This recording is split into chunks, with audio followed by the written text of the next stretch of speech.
जब भी middle east में वार होता है, एक क्वेश्चन सबके दिमाग में होता है, कौन जीत रहा है? लेकिन लेकिन जियोपॉलिटिक्स का रियल क्वेश्चन ये है, कौन कितना प्रॉफिट बना रहा है इस वार से? ये बस एक वार नहीं दोस्तों, ये ऑयल, पावर और ग्लोबल डोमिनेंस का एक गेम है। इस बारे में बात नहीं कर रहा, वार से कितना किसको प्रॉफिट होता है, हो रहा है। इसलिए सब्सक्राइब करें मेरे चैनल को, ताकि आप इस तरह के deep dive in learning videos geopolitics को समझ सके और एंजॉय कर सके। सारी चीज़ें इंटरनेट और न्यूज़पेपर से रिसर्च की हुई है। आप इसे क्रॉस चेक करने के लिए गूगल कर सकते हैं। ये मेरा एक परसेप्शन और साथ ही साथ मेरा साइड को मैं दिखा रहा हूँ। ये कोई भी चीज़ से मुझे कोई पर्सनल गेन या फिर लॉस नहीं होगा। Geopolitics isn't about black or white, right and wrong. It's more about self-interest. Geopolitics में कुछ भी सही गलत नहीं होता है, सब कुछ अपने सेल्फ इंटरेस्ट को देख करके लिया जाता है। इसलिए एक छोटा सा वार से कितने सारे कंट्रीज और कितनों लोगों को प्रॉफिट हो रहा है, अभी इस वीडियो में आपको पता चलेगा। विंटर्स में आपने देखा होगा, कहीं भी आग जलता है तो कुछ लोग आपको नहीं जानते होंगे, तब भी वो आ जाते हैं आग सेकने के लिए, अपने हाथों को सेकने के लिए। ठीक है, तो उसी तरीके से एक छोटा सा भी वार या कुछ भी होता है तो अपना पावर और अपना सेल्फ इंटरेस्ट को लेकर के काफ़ी सारी कंट्रीज पहुंच जाती है वहाँ पे और अपना इंटरेस्ट निकालने की कोशिश करती है। ठीक है, क्योंकि ये वार मेजर तीन कंट्रीज के लिए हो रहा है और ये तीन कंट्रीज ही मोस्टली पार्टिसिपेट कर रही है। ठीक है, तो एक यूएस के डोनाल्ड ट्रंप और इसराइल दोनों ने मिल करके अटैक किया ईरान के ऊपर, और ईरान को काफ़ी हद तक कम, उनके जो लीडर थे उनको मार डाला, लीडरशिप के ऊपर अटैक किया। ठीक है, तो सबसे पहले मैं ट्रंप के बारे में बताता हूँ कि ट्रंप को इस वार से क्या प्रॉफिट हो रहा है।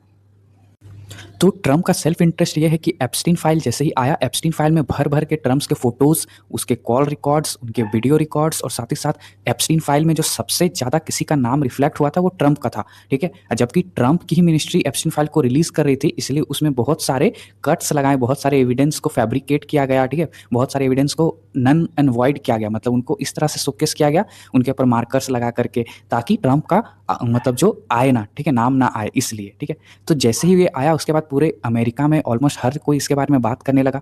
तो एक अगर वार होता है तो ट्रंप को एक तरह से उससे, ठीक है, एक नया सब्जेक्ट मिल जाएगा जिसपे सबका अटेंशन जाए। ठीक है, तो डोनाल्ड ट्रंप जैसे ही पावर में आया ना, उसके बाद उसके काफ़ी सारे जो उनके जो डोनाल्ड ट्रंप के दो बेटे हैं, ठीक है, ये रखो, है ना, तो जितना भी डोनाल्ड ट्रंप जूनियर और एरिक ट्रंप, ठीक है, ये दोनों की बहुत सारी जो कंपनीज है ना, सबको टेंडर मिलना स्टार्ट हो गया, सबको कॉन्ट्रैक्ट्स मिलना स्टार्ट हो गया। अब ना वहाँ की कांग्रेस के काफ़ी सारे जो मेंबर्स हैं ना, इस चीज़ के ऊपर मतलब इस पॉइंट्स को हाईलाइट कर रहे हैं, वहाँ पे इस बातों को उठा रहे हैं। चाहे वो यूएई क्रिप्टो इन्वेस्टमेंट स्कैंडल हो, चाहे वो पेंटागन ड्रोन मर्जर स्कैंडल हो, तो समझ रहे हो, भर भर के करप्शन।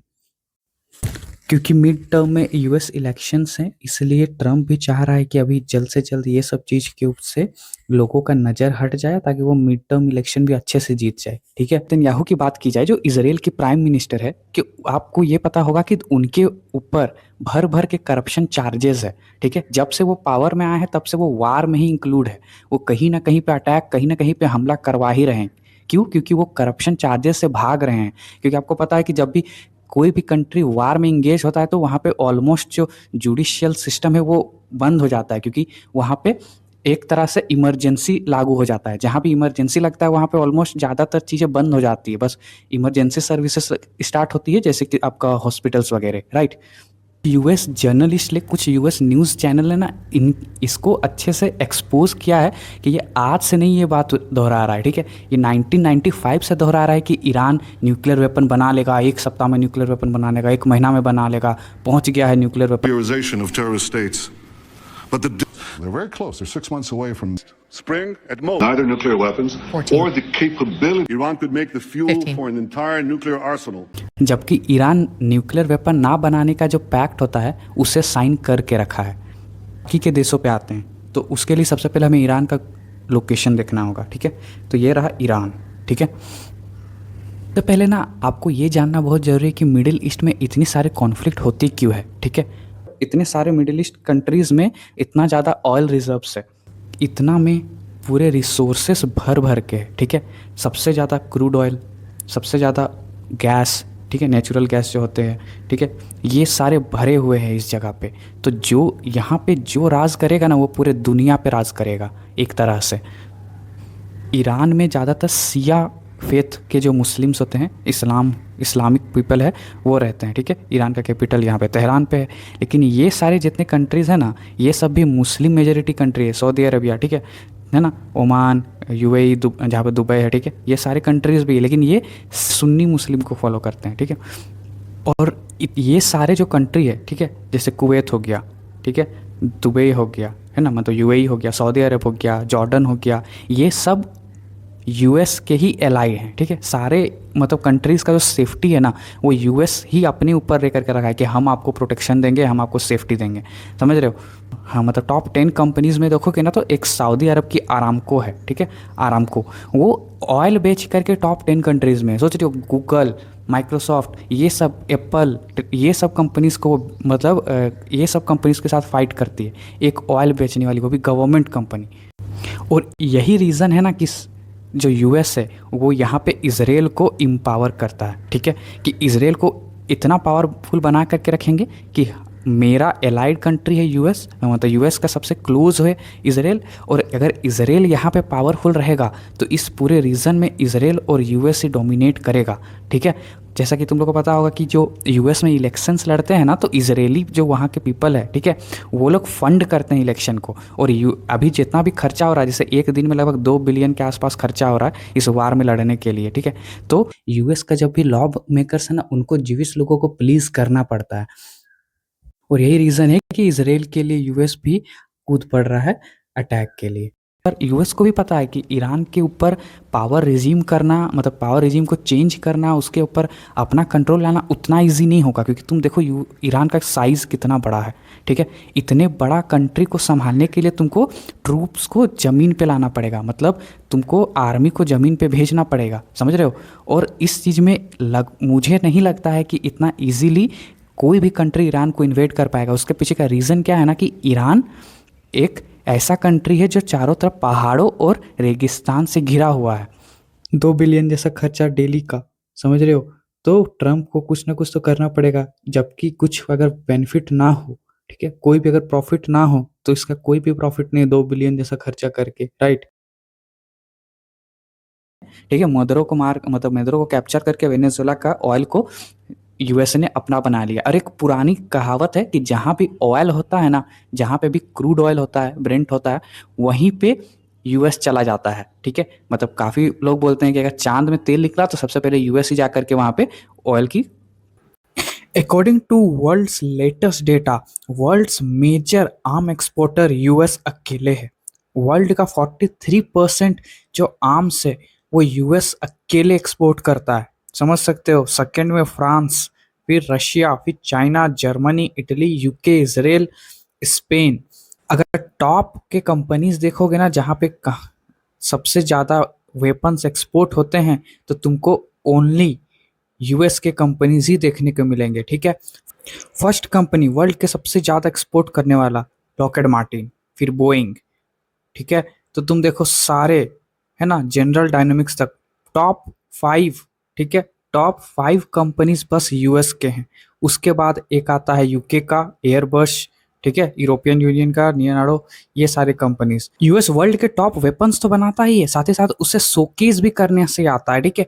यूएस का तुम अगर टाइमलाइन देखोगे ना, यूएस हमेशा कोई ना कोई वार में इंगेज इसलिए होता है ना, ताकि अपना वेपन्स को टेस्ट कर सके, अपने वेपन्स को दिखा सके वर्ल्ड को, अपने बायर्स तक पहुंचा सके, ठीक है। ये 500 मिलियन का जेट है, ठीक है, ये 500 मिलियन का F-22 रैप्टर है, तो इसे क्यों खरीदेंगे लोग, समझ रहे हो। तो क्यों खरीदेंगे F-32, F-35, F-32, क्योंकि इसे शो करना है कि ये कितना ज़्यादा मैनरेबल है, कितना ज़्यादा बिना रेडार से बच करके रह सकता है, ठीक है। इसका ड्रोन ये लगभग 300 मिलियन का है, तो ये सब क्यों खरीदेंगे लोग, ठीक है। वो दिखाने के लिए वार्स में इंगेज होना यूएस का एक तरह से एडवांटेज है। और तुम लोग सरप्राइज हो जाओगे कि इन्वेस्टिंग की दुनिया में कितना ज़्यादा इस टाइप के जो एक्टिविटीज़ होते हैं, ठीक है। यूएस के जो टॉप सेनेटर्स और कांग्रेस के पर्सन थे, ठीक है, वो लोग दिसंबर में ही घर भर के बोइंग के ये सब के स्टॉक्स को खरीदे थे, ठीक है। जैसे उनको पता है कि जनवरी या फरवरी में कहीं पे वार होने वाला है, कैसे वो लोग खरीद रहे थे, राइट। और इससे यूएस इन्वेस्टर्स का भी, जितने टॉप इन्वेस्टर्स हैं ना यूएस के, वो सारे यूएस इन्वेस्टर्स है, चाहे वो लॉकहेड मार्टिन का हो या फिर ये ब्लैक रॉक का फाउंडर हो, हर कोई, ठीक है। तो यूएस लोग इसी तरीके से पैसे बनाते हैं। भिखारी कंट्री का नाम है पाकिस्तान, ये, ठीक है, ये एक नंबर का भिखारी कंट्री है।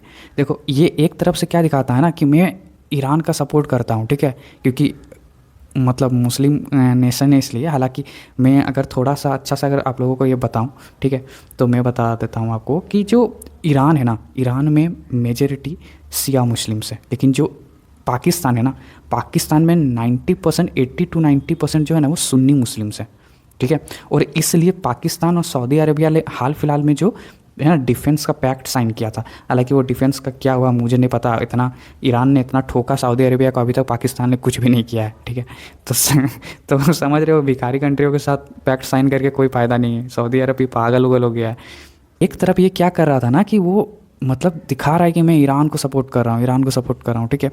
और दूसरी तरफ, ठीक है, ईरान पाकिस्तान के बेसिस को यूज़ करके ना ईरान के ऊपर ड्रोन अटैक हुआ था, ठीक है। और एक चीज़, पाकिस्तान अपना इंटेलिजेंस दे रहा था ईरान, मतलब यूएस को, ठीक है, यूएस को अपना इंटेलिजेंस कॉम्प्रोमाइज़ कर रहा था पाकिस्तान, ताकि ईरान के ऊपर प्रिसीजन स्ट्राइक कर सके, ठीक है। करेगा तो पाकिस्तान को चाहिए पैसा, ठीक है, वो भी भिखारी है बिल्कुल, तो उसको कुछ तो चाहिए, तो वो वही कर रहा है, ठीक है। इसलिए वो अफ़गानिस्तान पे हमला, देखना ये चीज़ याद रखना कि जब ईरान के ऊपर हमला हुआ ना, उससे पहले ही पाकिस्तान और अफ़गानिस्तान के बीच में लड़ाई चल रहा था, थोड़ा बहुत टशन स्टार्ट हो गया था। उस टाइम ही मुझे लगा था कि ईरान के ऊपर अब हमला करने वाला है यूएस, ठीक है, उस टाइम ही लग गया था, क्योंकि एक डिकॉय मिल जाता है, ठीक है, जब, क्योंकि ये तीन जो कंट्री है ना, ये ट्रायंगल शेप बनाते हैं और ये तीनों की अच्छी फ्रेंडशिप है, ठीक है। अगर इसके ऊपर अटैक होता है ना तो थोड़ा सा डिकॉय होता है, समझे। तो इसलिए ना कहीं मुझे लग ही रहा था कि अब अटैक होगा। यहाँ पे जितने रेड डॉट्स हैं ना, ये सारे रेड डॉट्स यूएस और इजराइल ने हमला किया है, ठीक है, यूएस और इजराइल का है। और जितने ब्लू डॉट्स है ईरान ने किए हैं, ठीक है। और ईरान भी एकदम प्रिसीजन्स के साथ अटैक कर रहा है, ऐसे नहीं कि तुम अगर देखोगे तो जहाँ जहाँ पे ये, यहाँ पे एक ओमान का पोर्ट था, ठीक है, एयरपोर्ट था, तो वहाँ पे यूएस के कुछ मतलब फाइटर जेट्स वहाँ पे आए, ठीक है, वहाँ पे रुके फाइटर जेट्स, उनके ऊपर हमला कर दिया। मतलब जहाँ जहाँ पे भी यूएस का फाइटर जेट्स है या फिर ईरान के है, ठीक है, वहीं पे मतलब उनके एम्बेसीज तक को नहीं, मतलब चुन चुन के मार रहा है, ठीक है। इतना प्रिसीजन स्ट्राइक क्यों, कहाँ से आ रहा है ना, वो भी मैं तुम्हें बताऊँगा अभी। बट उससे पहले ना मैं तुम्हें बताता हूँ कि जो ईरान है, ईरान की कितनी कैपेसिटी है, उसके पास जो मिसाइल्स है, ठीक है, वो मिसाइल्स कितने दूर तक पहुँच सकता है, ठीक है। लगभग इतना रेंज कवर करती है ना, लगभग इतना रेंज कवर करती है ना। तो देखो इतना रेंज में काफ़ी सारे यूरोपियन कंट्रीज़ आ रहे हैं, है ना। देखो इतने सारे यूरोपियन कंट्रीज़ आ रहे हैं, और अगर, क्योंकि देखो इसके बहुत सारे प्रॉक्सी है, ठीक है, तो जैसे यहाँ पे है ना, ये सारे प्रॉक्सीज है, अगर यहाँ पे वो सारे मिसाइल को वो ईरान भेज दे तो लगभग पूरा यूरोप ही कवर कर लेगा, राइट। इसलिए इस वार पे कूद नहीं रहा है, चाहे वो फ्रांस हो, चाहे वो यूके हो, ठीक है, वो सारे बोल रहे हैं कि हाँ ठीक है, मेरे डिफेंस के लिए मेरे एसेट्स, मिलिट्री एसेट्स को यूज़ कर लो, बट मैं नहीं कूदूंगा इस मतलब इस वार में, ठीक है। हालांकि वो चाहते ज़रूर हैं कि यूएस अपने जो ट्रूप्स है, ठीक है, उसको ईरान पे भेज दे। उसमें क्या फ़ायदा होगा ना कि देखो अभी कुछ दिन पहले तुम लोग सुने होंगे कि ये जो ग्रीनलैंड है ना, ये ग्रीनलैंड को कब्जा करने खोज रहा था ट्रंप, ठीक है। ट्रंप बोल रहा था कि मुझे ये ग्रीनलैंड चाहिए, ठीक है, ताकि मैं रशिया और चाइना के ऊपर नज़र बनाए रख सकूं, ठीक है, इसलिए, समझे। तो वो अब देखो अगर ग्रीनलैंड पे कब्जा करने आए, ठीक है, तो ग्रीनलैंड इतनी ईजीली तो नहीं देंगे यूरोपियन कंट्रीज़, ठीक है। तो उनके बीच में जो है ना NATO हो सके वो बर्बाद हो जाएगा, NATO ख़त्म हो जाएगा, ठीक है ना। तो इसलिए वो यूरोपियन कंट्रीज़ अंदर से सपोर्ट कर रहे हैं। अब जैसे देखो MI6 जो है ना, वो इंटेलिजेंस है, जैसे कि इंडिया का इंटेलिजेंस रॉ होता है ना, उस टाइप से वहाँ का भी है, ठीक है। यूके का MI6 है, तो वो इंटेलिजेंस प्रोवाइड कर रहा था यूएस को और इजराइल को प्रोवाइड कर रहा था। तो देखो इसी से पता चलता है कि वो भी चाहते हैं कि यूएस यहाँ पे बिजी हो जाए, ठीक है, यूएस ईरान पे बिजी हो जाए, ताकि जब देखो कोई भी कंट्री ना 6 महीना 1 साल भी अगर कोई वार में इंगेज हो जाता है ना, तो उसके बाद जो 2 साल होता है ना, कि वो मतलब कंट्री फूक के चलता है, राइट। उसको पता है कि हम इतना वीक हो चुके हैं, तो वो कहीं भी कुछ नहीं करेगा। तब तक ट्रम्प का टेन्योर खत्म हो जाएगा, और ट्रम्प का टेन्योर खत्म होने के बाद बहुत ज़्यादा चांसेस है कि कोई और आएगा तो वो इस तरह की पॉलिसीज़ नहीं लाएगा, इस तरह का जो उसका एक्ट है वो नहीं करेगा।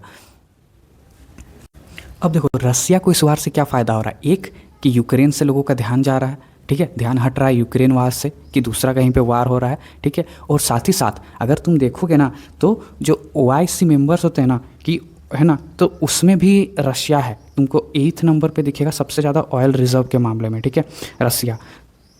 क्या अभी रसिया क्या कर रहा है ना कि अपनी जो ऑयल है, ठीक है, वो मार्केट से, नॉर्मल मार्केट से और ज़्यादा प्राइस में बेच रहा है। अगर नॉर्मल मार्केट में जो क्रूड ऑयल का ब्रेंट का प्राइस है, मान लो आज 120 पार हो चुका है, ठीक है, $120, तो वो $5-10 और बढ़ा के बेच रहा है। अभी हाल फिलहाल में जो इंडिया वापस गया रसिया के पास खरीदने के लिए ना, तो रसिया इंडिया से जो इंटरनेशनल पहले जो डिस्काउंट प्राइस में दे रहा था ना, अब वो नहीं दिया, अब और ज़्यादा बढ़ा करके वो बोल रहा है कि मेरे से लेना है तो तुमको इतना प्राइस में लेना पड़ेगा भैया, ठीक है। और यही रीज़न है ना कि रसियन जो इंटेलिजेंस यूनिट है, ठीक है, जैसे FSB है ना, SVR, ये सारे जो यूनिट और रशिया के इंटेलिजेंस यूनिट, यही रीज़न है ना कि ईरान एकदम पिन पॉइंट एग्जैक्ट लोकेशन पे बॉम्ब गिरा रहा है, ठीक है, एकदम एक्यूरेसी के साथ गिरा रहा है, ताकि बिजी हो गया ना तो चाइना भी चाहता है कि हम इन्वेड करें ताइवान पे, जितना जल्दी हो सके ताइवान को अपना बना ले, ठीक है, ताइवान पे। अब इसीलिए चाइना भी चाहता है कि US जितना जल्दी हो सके कहीं बिजी हो जाए, इसलिए वो ईरान को मिलिट्री असिस्टेंस दे रहा है, वेपन असिस्टेंस दे रहा है, इंटेलिजेंस का हेल्प कर रहा है। तुम लोग सोच रहे होगे इतने सारे देशों को इतनी बेनिफिट्स हुई इस वार से, तो इंडिया को क्या हुआ, इंडिया को क्या मिला, ठीक है, इंडिया को मिला घंटा, ठीक है, कुछ नहीं मिला। अगर इस टाइप के चूतिया PM रहेंगे ना तो चूतियागिरी ही होगा इंडिया में, और कुछ नहीं होगा, ठीक है। स्ट्रेट ऑफ हॉर्मुज बंद होने के 24 आवर्स के अंदर चाइना ने अपने सारे जो वेसल्स है ना, सारे पेट्रोल, जितना क्रूड ऑयल, जितना नेचुरल गैस था, सबको निकलवा लिया था 24 घंटा के अंदर। सोच रहे हो आज 12 दिन हो गया, 12 दिन में 2 भी शिप इंडिया का नहीं निकल पाई है,